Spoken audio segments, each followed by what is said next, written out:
Assalamualaikum warahmatullahi wabarakatuh. Pada video ini saya akan menjelaskan tentang materi 4 pada mata kuliah Statistika 2 yang berjudul Regresi Linier Sederhana. Perkenalkan, nama saya Afni Amelia, NPM 203241119, Program Studi Akuntansi kelas 4A Universitas Muslim Nusantara Al-Wasliyah Medan. Di sini kita akan membahas tentang regresi linier sederhana.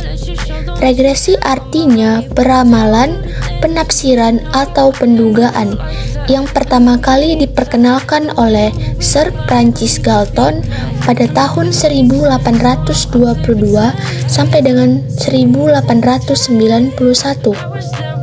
Analisis regresi digunakan untuk mengetahui besarnya pengaruh dari hubungan antar variabel, yaitu variabel terikat yang disebut juga dengan dependent variable dan variabel bebas atau independent variable. Variabel terikat biasanya dinyatakan dengan huruf Y, sedangkan untuk variabel bebas dinyatakan dengan huruf X. Tujuan utama regresi adalah untuk memperkirakan nilai suatu variabel dalam hubungannya dengan variabel yang lain. Analisis regresi sederhana atau simple linear regression analysis adalah analisis regresi antara satu variabel Y dan satu variabel X. Nah, apabila kita maknai, ini artinya merupakan variabel terikatnya atau Y hanya dipengaruhi oleh satu variabel bebas, yaitu X.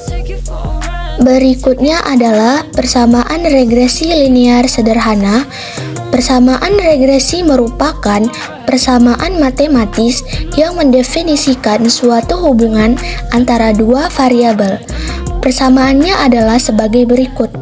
Y sama dengan A ditambah BX ditambah E, di mana Y merupakan variabel terikat, A merupakan konstanta, B merupakan koefisien arah regresi linear, sedangkan E di sini merupakan kesalahan prediksi atau error.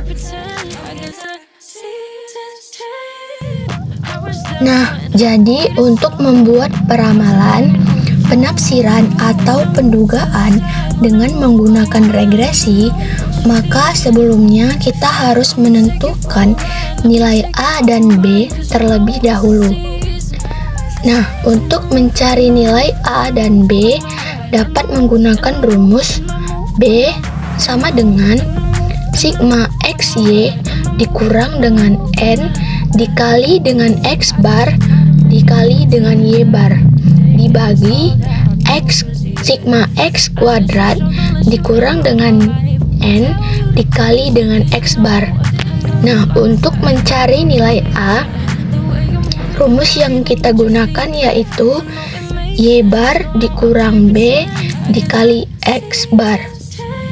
Nah, apabila nilai B positif, maka variabel Y akan mengalami kenaikan atau pertambahan. Begitu juga sebaliknya.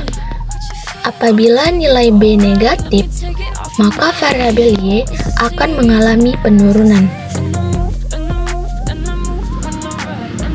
Berikutnya adalah langkah-langkah regresi linier sederhana. Langkah-langkahnya ada 3. Yang pertama, buatlah tabel penolong regresi linier sederhana. Nah, tabel penolong ada 5 kolom. Untuk kolom yang pertama, di situ ada X, untuk kolom yang kedua, untuk Y, untuk kolom yang ketiga, untuk X kuadrat, kolom yang keempat, untuk Y kuadrat, dan kolom yang kelima, untuk X dikali Y. Kemudian, setiap kolom tersebut harus dijumlahkan atau disigmakan. Nah, sehingga diperoleh untuk kolom yang pertama yaitu sigma X, untuk kolom yang kedua setelah dijumlahkan yaitu diperoleh sigma Y, kolom yang ketiga diperoleh sigma X kuadrat, kolom yang keempat diperoleh sigma Y kuadrat, dan kolom yang terakhir diperoleh sigma X dikali Y.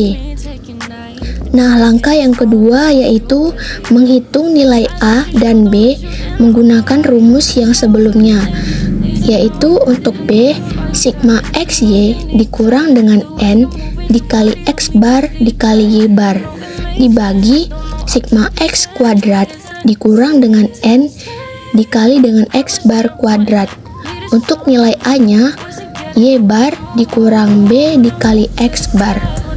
Langkah yang ketiga yaitu setelah nilai A dan B diperoleh, maka masukkanlah ke dalam persamaan regresi yang persamaannya Y sama dengan A ditambah BX ditambah E. Contoh berikut ini adalah data hasil pengamatan nilai tes karyawan dan unit penjualan per minggu untuk 5 percobaan yang telah dilakukan. Nah, di sini ada 2 tabel. Untuk yang pertama itu nilai tes karyawan. Yang pertama 3, 5, 7, 11, dan 13. Untuk yang kedua, unit penjualan 14, 22, 24, 27, dan 29. Nah, di sini kita misalkan untuk unit penjualannya di situ yaitu Y, sedangkan untuk nilai tes karyawan yaitu X. Buatlah persamaan regresinya dan jelaskan artinya. Penyelesaian. Dalam penyelesaian soal tersebut, terlebih dahulu kita harus membuat tabel penolongnya. Nah, untuk kolom yang pertama di sini untuk X, karena di atas tadi kita misalkan bahwa nilai X tersebut merupakan nilai tes karyawan yaitu 3, 5, 7, 11, dan 13. Selanjutnya untuk kolom yang kedua, di situ untuk nilai Y tadi merupakan nilai unit penjualan yaitu 14, 22, 24, 27, dan 29. Untuk kolom yang ketiga itu X kuadrat, kita pangkatkan nilai X yaitu 3 kuadrat sama dengan 9, 5 kuadrat sama dengan 25, 7 kuadrat sama dengan 49, 11 kuadrat sama dengan 121, dan 13 kuadrat sama dengan 169. Untuk tabel yang keempat, ini adalah untuk Y kuadrat. Kita pangkatkan nilai Y-nya yaitu 14 kuadrat, hasilnya 196, 22 kuadrat 484, 24 kuadrat sama dengan 576, 27 kuadrat sama dengan 729, dan 29 kuadrat sama dengan 841. Dan kolom yang terakhir yaitu X dikali Y. Nilai X dan Y kita kalikan. Untuk 3 dikali 4 hasilnya 42, 5 dikali 22 hasilnya 110, 7 dikali 24 168, sampai dengan 13 dikali 29 hasilnya 377. Nah, setelah kita membuat kolom, maka masing-masing kolom kita jumlahkan. Untuk sigma X sama dengan jumlahnya 39, untuk sigma Y 116, untuk sigma X kuadrat hasilnya 373, untuk sigma Y kuadrat hasilnya 2826, dan untuk sigma X dikali Y hasilnya 994. Nah, setelah kita membuat tabel penolong, maka kita bisa melihat bahwa jumlah N-nya adalah 5. Selanjutnya kita akan mencari nilai X barnya. Rumus mencari nilai X bar yaitu sigma X kita bagi dengan nilai N-nya, yaitu 39 dibagi dengan 5 hasilnya 7,8. Selanjutnya kita mencari nilai Y bar sama dengan sigma Y dibagi dengan nilai N. Sigma Y-nya itu 116 dibagi dengan 5 hasilnya 23,2. Selanjutnya kita mencari nilai B dan A. Pertama kita mencari nilai B-nya. Rumusnya itu sigma XY dikurang N dikali X bar dikali Y bar dibagi sigma X kuadrat dikurang N dikali X bar kuadrat. Nah, untuk sigma XY-nya kita bisa lihat di tabel, di situ hasilnya 994 dikali dengan N-nya 5 dikali dengan X bar 7,8 dikali dengan Y bar 23,2 dibagi sigma X kuadratnya itu kita lihat di tabel 373 kita kurang dengan N kita kali dengan X bar kuadrat yaitu 7,8 pangkat 2. Maka hasilnya di situ 89,2 dibagi 68,2 sama dengan 1,2. Itu untuk nilai B-nya. Selanjutnya untuk nilai A-nya, rumusnya yaitu Y bar dikurang B dikali X bar. Y barnya 23,2 dikurang dengan nilai B yaitu 1,3 dikali dengan X bar yaitu 7,8, maka hasilnya 13,6. Nah, setelah kita mendapatkan nilai A dan B, maka kita substitusikan ke persamaan regresi linier sederhananya, yaitu ke Y sama dengan A ditambah BX ditambah E. Nilai A-nya kita masukkan 13,06 ditambah dengan 1,3 X. Arti dari persamaan regresi linier sederhananya adalah nilai A sebesar 13,06, artinya jika nilai tes karyawan nilainya 0, maka unit penjualan nilainya sebesar 13,06%. Koefisien regresi nilai tes karyawan atau B sebesar 1,3 dapat diartikan jika unit penjualan mengalami kenaikan 1%, maka nilai tes karyawan mengalami kenaikan sebesar 1,3%. Koefisien bernilai positif atau negatif, artinya jika terjadi hubungan positif atau negatif antara kedua variabel, yaitu variabel dependen dan variabel independen. Standard error of estimate. Dalam bahasa Indonesia, standard error memiliki arti kesalahan standar. Standard error of estimate atau SE merupakan indeks yang digunakan untuk mengukur tingkat ketepatan regresi dan koefisien regresi. Standard error of estimate disebut juga kesalahan baku atau selisih taksir standar. Dengan kesalahan baku, batasan seberapa jauh melesetnya perkiraan kita dalam meramal data dapat diketahui. Rumus untuk menghitung standard error of estimate yaitu SE sama dengan akar sigma Y kuadrat dikurang A dikali sigma Y dikurang B dikali sigma X dikali Y dibagi N dikurang 2. Untuk koefisien regresi A atau penduga A, kesalahan bakunya dirumuskan SA sama dengan akar sigma X kuadrat dikurang dengan SE dibagi N dikali sigma X kuadrat dikurang sigma X kuadrat.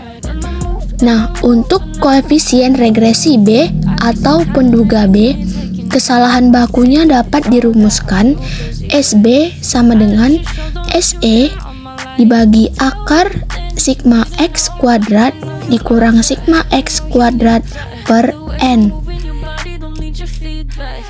Dari contoh sebelumnya, dari tabel hasil pengamatan nilai tes karyawan dan unit penjualan, maka kita bisa menentukan kesalahan baku regresi penduga A dan B. Penyelesaian diketahui dari tabel N-nya sama dengan 5, A sama dengan 13,06, nilai B-nya sama dengan 1,3, sigma X sama dengan 39, sigma Y sama dengan 116, sigma XY sama dengan 994, sigma X kuadrat sama dengan 372 dan sigma Y kuadrat sama dengan 2826. Maka kesalahan baku regresi diperoleh SE sama dengan akar sigma Y kuadrat dikurang A dikali sigma Y dikurang B dikali sigma XY dibagi N dikurang 2. SE sama dengan akar dari 2822 dikurang dengan 1306 dikali 116 dikurang 1,3 dikali 994 dibagi 5 dikurang 2. Hasilnya yaitu 2,6. Maka kesalahan baku regresinya sebesar 2,6%. Nah, setelah kesalahan baku regresi diketahui yaitu sebesar 2,6%, selanjutnya kita akan mencari kesalahan baku penduga A, yaitu dengan menggunakan rumus SA sama dengan akar dari 373 dikali 2,6 dibagi 5 dikali 372 dikurang 39 pangkat 2.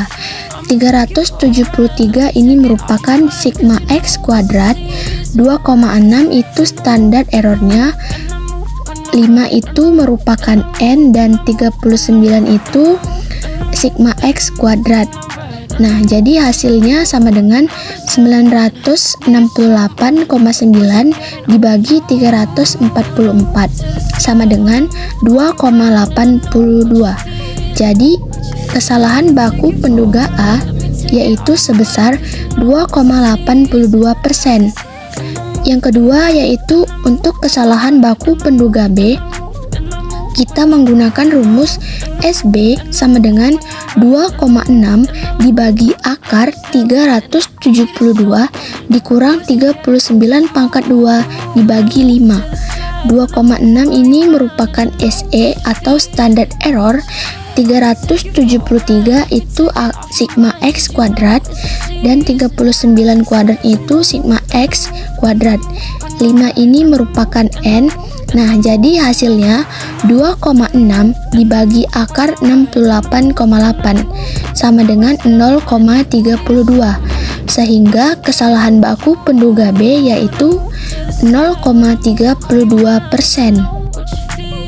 Demikianlah penjelasan materi dari saya. Saya ucapkan terima kasih. Assalamualaikum warahmatullahi wabarakatuh.